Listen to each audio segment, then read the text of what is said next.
পাঁচটি জাপানি সিক্রেট, ধনী হওয়ার গোপন রহস্য, মানি মাইন্ডসেট অ্যান্ড সেলফ ডেভেলপমেন্ট।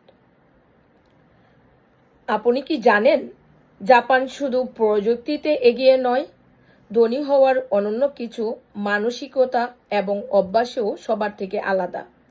আজকের ভিডিওতে আমরা জানব জাপানিদের পাঁচটি গোপন অভ্যাস যা আপনাকেও আর্থিকভাবে স্বাধীন হতে সাহায্য করবে। আসসালামু আলাইকুম, আমি কোচ রুজি আছি আপনাদের সাথে। আমি একজন কোচ, একজন মেন্টর, একজন ডিজিটাল উদ্যোক্তা। আমি অন্যদের বিজনেস সেট আপ করতে হেল্প করে থাকি। জাপানিদের পাঁচটি গোপন অভ্যাস, বিস্তারিত আলোচনা। কাইজেন, ছোট ছোট উন্নতি করা। কাইজেন মানে প্রতিদিন ছোট ছোট উন্নতি করা।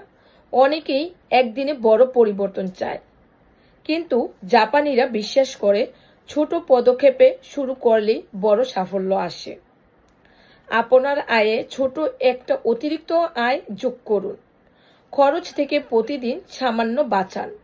দেখবেন কয়েক মাসেই পার্থক্য লক্ষ্য করতে পারবেন। 2 নাম্বার, কাকেবো অর্থাৎ খরচ লেখার অভ্যাস। কাকেবো হলো জাপানের শত বছরের পুরনো মানি ম্যানেজমেন্ট পদ্ধতি। মাসের শুরুতে আপনি লিখে রাখবেন আপনার আয় কত, বাঁচাতে চান কত, আর খরচ হবে কোন জায়গায়। লক্ষ্য স্পষ্ট থাকলে অপ্রয়োজনীয় খরচ নিজে থেকেই কমে যাবে। 3 নাম্বার, মিনিমালিজম, কম জিনিস বেশি সুখ। মানে জাপানিরা মিনিমাল লাইফস্টাইল মেনে চলে। কম জিনিস মানে কম খরচ, আর কম খরচ মানে বেশি সঞ্চয়। নিজের চারপাশের অপ্রয়োজনীয় জিনিস সরিয়ে দিন। আপনার মানসিক শান্তি এবং ব্যাংক অ্যাকাউন্ট দুটোই বাড়বে। 4 নাম্বার, জাপানে ইএন মানে শুধু টাকা নয়, ইএন ভবিষ্যতের জন্য প্রস্তুতি।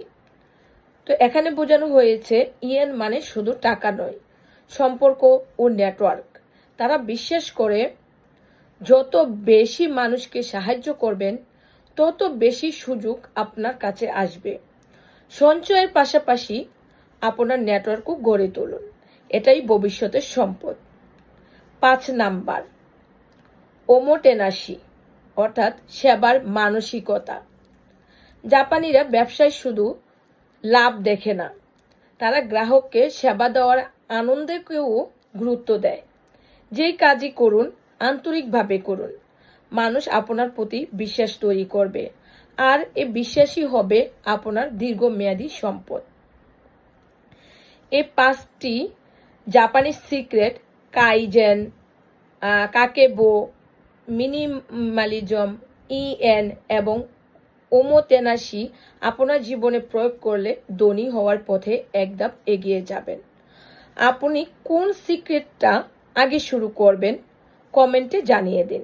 আর ভিডিওটি ভালো লাগলে লাইক, কমেন্ট এবং শেয়ার করুন। Thanks for watching.